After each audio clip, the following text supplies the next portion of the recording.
belga. La justice espagnole a lancé vendredi un mandat d'arrêt européen contre le président catalan destitué Carles Puigdemont et 4 de ses ministres, repliés en Belgique, qui ont refusé de comparaître devant elle.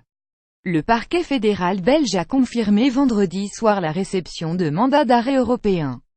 Une juge d'instruction a lancé le mandat contre chacun des 5 membres du gouvernement destitués, pour rébellion, sédition, détournement de fonds publics et désobéissance à l'autorité, a annoncé dans un communiqué le tribunal qui a déjà incarcéré jeudi 8 autres membres de l'ancien exécutif indépendantiste. Dans son ordonnance publiée par le tribunal, la juge rejette la demande formulée par les avocats de M. Puigdemont et ses ministres de déposer par vidéoconférence devant les autorités belges, expliquant qu'ils ne remplissent pas les conditions fixées par la loi.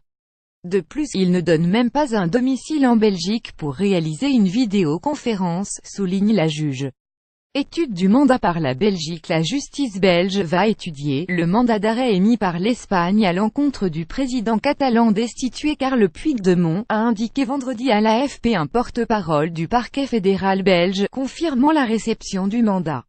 On va l'étudier, puis il sera donné à un juge d'instruction, a expliqué Eric van der Sijpt.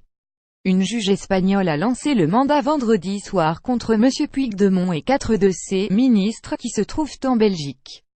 Selon la procédure, le chef catalan et ses proches doivent ensuite recevoir une convocation devant le juge belge, qui doit être honorée sous 24 heures, qui lui signifiera les poursuites lancées par l'Espagne et lui permettra de prendre connaissance de ses droits.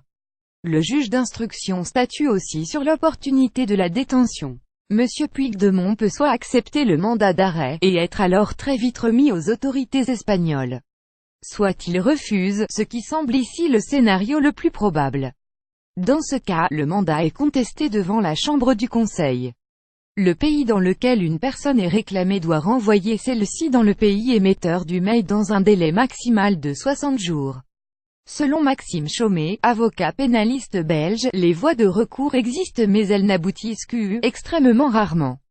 L'idée de base, avec le mandat d'arrêt européen, c'est qu'on a confiance dans les droits fondamentaux du pays émetteur. Avec l'Espagne, on n'est pas dans le cas d'un pays qui pratique la torture, a expliqué le pénaliste à l'AFP. Bonne réception du mandat. Le parquet fédéral belge a confirmé vendredi soir la réception de mandats d'arrêt européens émis par la justice espagnole à l'encontre du président catalan destitué, Carles Puigdemont, et 4 de ses anciens ministres, lesquels se trouvent actuellement en Belgique. Les mandats d'arrêt européens vont à présent être étudiés et remis à un juge d'instruction, a indiqué le parquet fédéral à l'agence Belga. La justice espagnole a lancé vendredi un mandat d'arrêt européen contre le président catalan destitué Carles Puigdemont et 4 de ses ministres, venus en Belgique, qui ont refusé de comparaître devant elle jeudi. Les mandats d'arrêt ont été lancés au motif de rébellion, sédition, détournement de fonds publics et désobéissance à l'autorité. 8 autres membres de l'ancien exécutif indépendantiste ont été incarcérés en Espagne jeudi.